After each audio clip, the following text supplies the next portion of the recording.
Bonjour à toutes et à tous, dans cette vidéo je vais vous présenter comment je paramètre mes boîtiers pour en obtenir les meilleurs résultats possibles en prise de vue et être le plus réactif possible.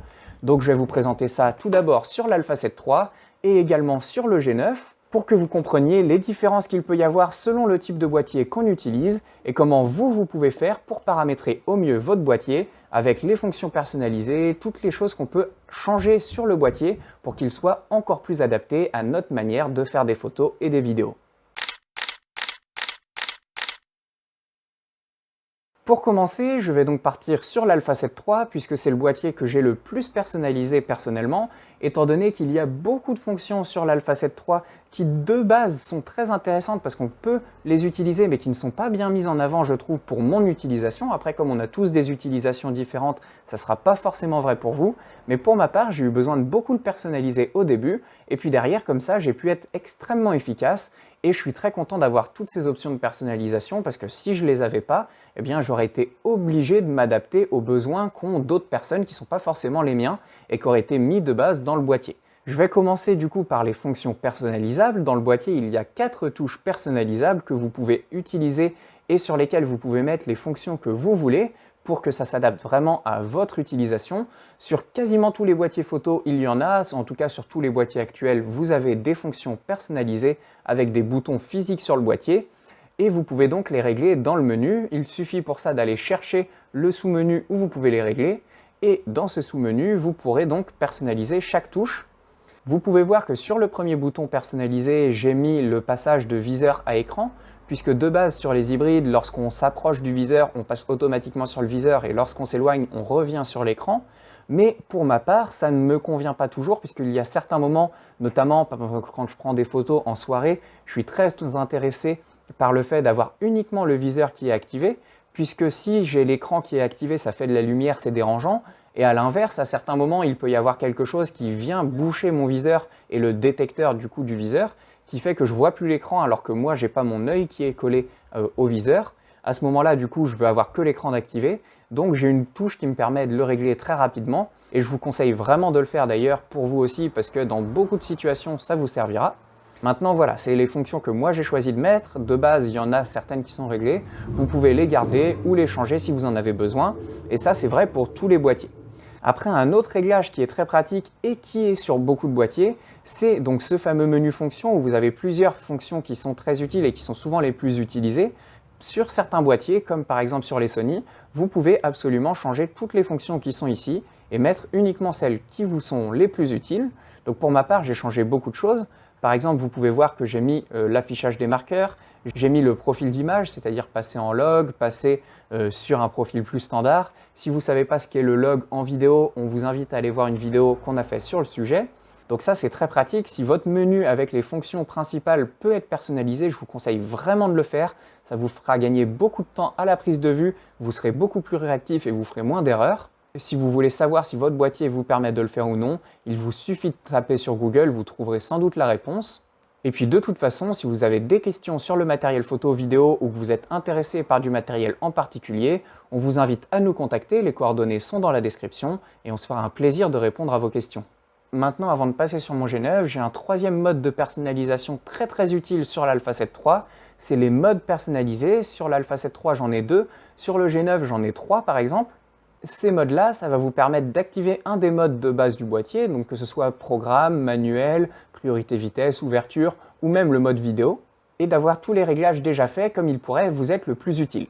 Par exemple, si je passe sur le menu 1, ça va passer automatiquement, comme vous pouvez le voir, à 1/500e de seconde au niveau de la vitesse. Alors l'ouverture, comme j'ai pas d'objectif de 1000, elle n'est pas paramétrée, mais de base elle est paramétrée à f1.8, qui est l'ouverture maximale pour mes objectifs. Et puis j'ai les ISO en automatique. Et vous voyez que je suis en RAW avec la rafale activée au maximum et avec une mise au point. Alors là, il met en manuel parce qu'il n'y a pas d'objectif, mais de base, elle est paramétrée en mise au point automatique continue et avec le suivi des personnes et des yeux d'activer, puisque c'est le réglage qui me sert pour de la photo de sport et animalier. D'avoir au moins 1/500e de seconde, c'est le minimum, donc c'est pour ça que je me mets là-dessus. Si je faisais des photos avant en pause longue, et ça me permet de gagner du temps, de ne pas partir de 1/10e de seconde et devoir tout chercher jusqu'aux vitesses les plus rapides. Ça va me permettre de gagner du temps aussi sur l'ouverture, sur les ISO, sur tout ça, j'ai pas besoin de tout régler. Et quand je passe sur le menu 2, ça change pas mal de choses parce que là c'est un réglage vidéo pour YouTube. Et comme ça, j'ai mon réglage pour YouTube qui est déjà prêt, mon réglage pour les situations photos les plus fréquentes, et puis sinon je reviens sur le mode manuel et je refais mes réglages soit en manuel, soit je reviens sur le priorité vitesse, etc. De base, je suis souvent en manuel, c'est pour ça que mon réglage photo est en mode manuel. Et maintenant, si vous avez plus de modes, vous pouvez paramétrer 2 modes photo différents et un mode vidéo, ou alors que 3 modes photo si vous faites que de la photo par exemple, etc. Là, c'est à vous de faire, mais ça va vous permettre de vous adapter aux différentes situations que vous faites régulièrement. Maintenant, je suis passé sur le G9 parce que je ne paramètre pas de la même façon mon Alpha 7 III et mon G9, puisque déjà ça ne me sert pas au même type de prise de vue, mais également ils n'ont pas forcément les mêmes manières de se personnaliser.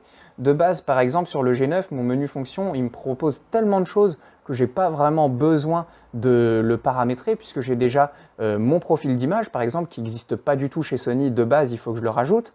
J'ai le réglage vidéo, et au final, j'ai déjà les réglages principaux dont j'ai besoin pour passer en log, etc.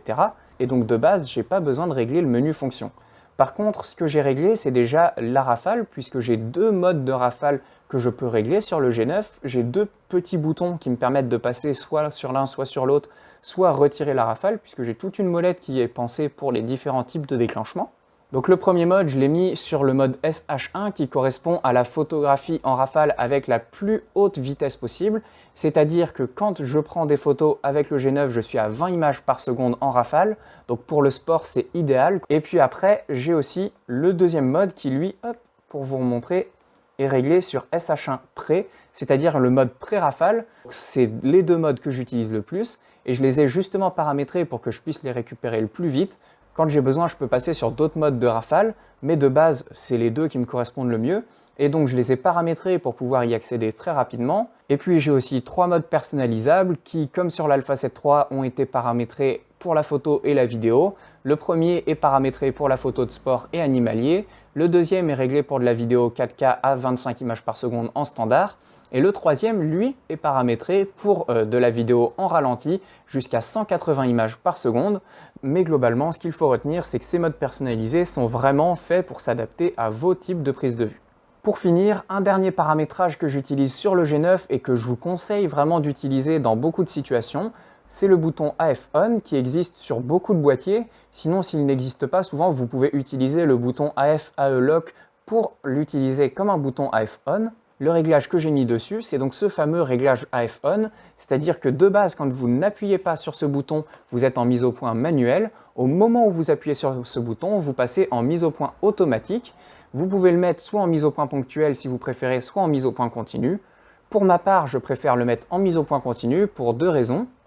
De base, utiliser ça sur le G9, ce que je ne fais pas sur l'Alpha 7 III, c'est très utile parce qu'il y a des moments où je ne fais pas confiance à la mise au point du G9 comparé à l'Alpha 7 III, et donc c'est pratique de ne pas toujours l'avoir activé en automatique. Et puis quand je suis en vidéo, je travaille qu'en mise au point manuelle sur le G9, donc d'avoir de base l'appareil en mise au point manuelle, c'est très pratique pour ça. Et en photo, ça me permet de contrôler ma mise au point. Quand j'ai besoin d'être en manuel, je peux être en manuel. Quand j'ai besoin de vite fait faire la mise au point et puis de relâcher pour redevenir en manuel, je le peux aussi.